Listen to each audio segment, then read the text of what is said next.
मित्रांनो, दोन पैसे जास्त कमवण्यासाठी भारतातून लोक दुसऱ्या देशात जातात.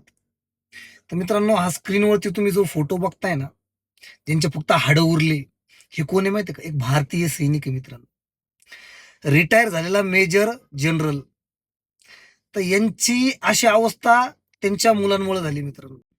मित्रांनो, ज्यावेळेस एखादा भारतीय सैनिक रिटायर होतो, रिटायर झाल्याच्या नंतर त्याला वाटतं की आपल्या फॅमिली सोबत राहावा, बाकीचा जो टाइम आहे पूर्ण आता फॅमिलीला देऊ आपण, आता देशासाठी आपण खूप केलं.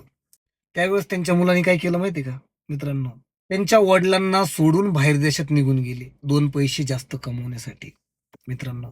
पण जाण्या अगोदर त्यांचा जो नौकर आहे त्या नौकराला सांगून दिलं की वडिलांची चांगली काळजी घे, बरोबर, आणि निघून गेले सांगून.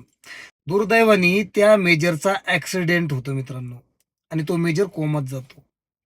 आणि कोमात गेलेल्या व्यक्तीला काही कळत नाही, बरोबर. असं असताना ज्या नौकराला सांगितलं होतं की तू वडिलांची काळजी घे आमच्या, त्या वडिलांना तो एका रूम मध्ये टाकून एका गादीवरती निघून गेला. 3 ते 4 महिन्यानंतर जेव्हा त्यांचे मुलं भारतात परत येतात, त्यांच्या रूमचं लॉक तोडून आतमध्ये जातात, त्यावेळेस हे दृश्य दिसतं मित्रांनो. वडिलांचे फक्त हाडं उरलेले असतात.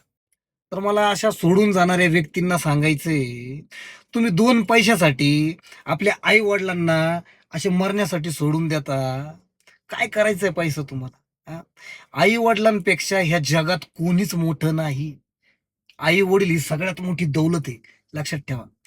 जवानपणी तुम्हाला ज्यावेळेस ते नोकरीला असतील त्यावेळेस तुमचे सगळे लाड पुरवले, हा, आणि तुम्ही आज एका नोकराच्या भरोश्यावरती वडिलांना सोडून दिलं, आणि त्या व्यक्तीचे फक्त हाडं उरले.